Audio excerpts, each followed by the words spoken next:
Les aventures de Zarg, le chef suprême, et de son équipe de fantaisistes. Dans un monde où la gravité est absente, les os tournoient à grande vitesse, et les intels du coin sont plus malins que jamais.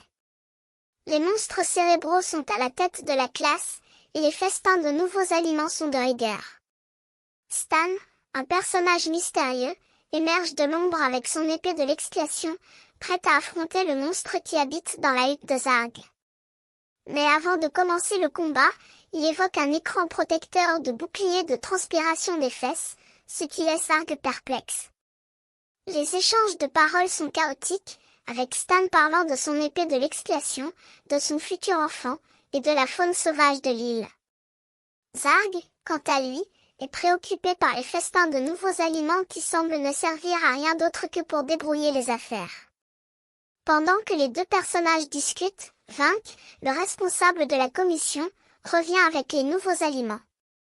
Mais au lieu de les servir, Arg ordonne à l'équipe de se préparer à un nouveau festin. Stan, quant à lui, est prêt à secourir Vink pour récupérer le journal qui lui appartient. Les échanges de paroles deviennent de plus en plus délirants, avec Stan parlant de son épée, de son futur enfant, et de la façon dont il pourrait récupérer le journal. Zarg, quant à lui, est déterminé à trouver un moyen de récupérer le journal et de faire rire Vink pour qu'il recrache l'objet.